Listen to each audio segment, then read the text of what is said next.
Hi, everyone. My name is Lulu Kitololo, and I am from Kenya.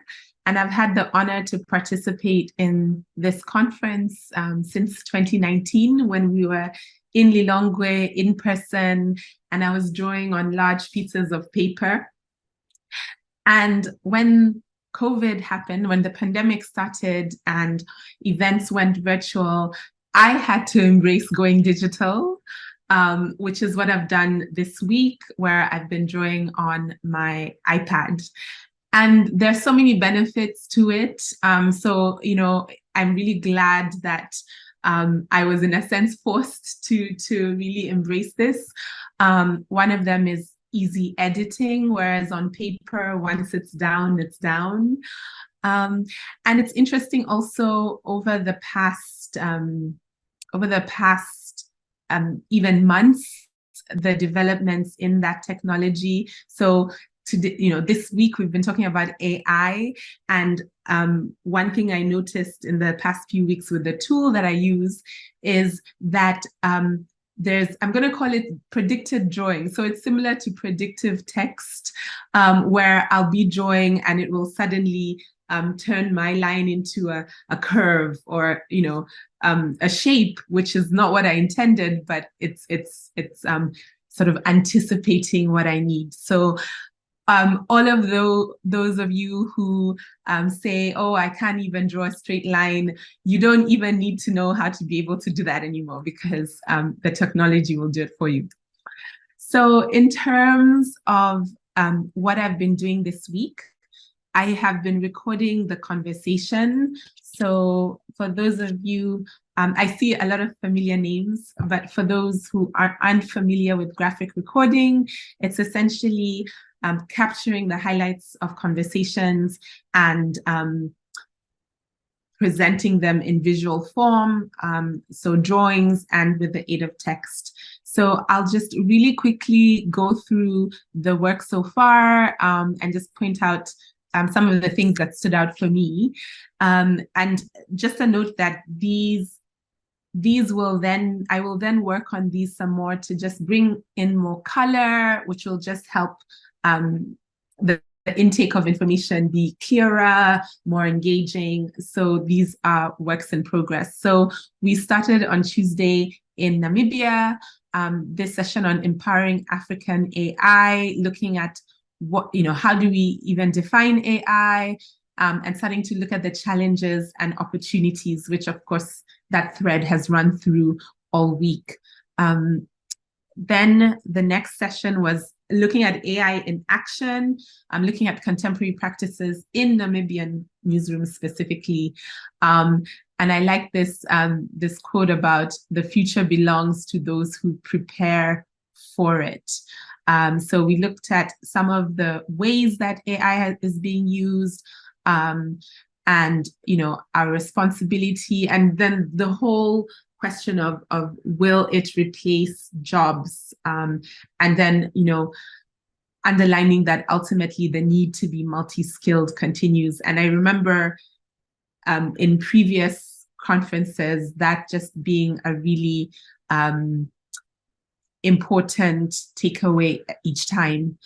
The next session was looking at innovation in the newsroom, and we had presentations from Luswepo Radio in Zambia and iHub Online, just sharing some of the ways they are using AI. And then we had a look at global trends. And then we finished on Tuesday with Daily Maverick presenting how they have re-looked at their vision and mission and their editorial strategy, and how a focus on audience cultivates sustainable growth. Yesterday, we were in Zimbabwe, hosted by Site, and we started by looking at how they've developed Alice, an AI news anchor, and some of the reactions, some of the opportunities, and again, just those conversations about what does the future look like. We then had a presentation looking deeper into Alice in terms of the issues, the opportunities, and recommendations going forward. then we looked at media and journalism in the disruptive digital age. It was a great history lesson of how newspapers started and had a monopoly, and then suffered from the Icarus paradox by not really adapting, changing with the times and really embracing digital. So then there were some recommendations of how we need new business models and new media audience relationships to keep up with the times. We had a presentation on TikTok where our presenters shared the ways that they have been experimenting with the different features and different ways of storytelling that TikTok provides. So that was very interesting.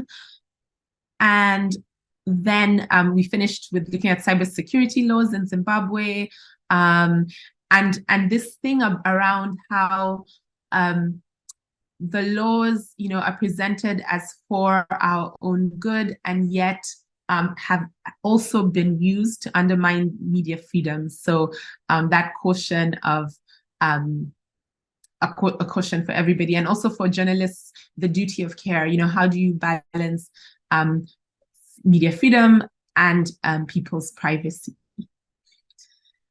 And then today we started looking at how in Malawi, journalism education in vernacular languages, Chichewa, and I don't know if I'm going to pronounce this properly, Chitumbuka.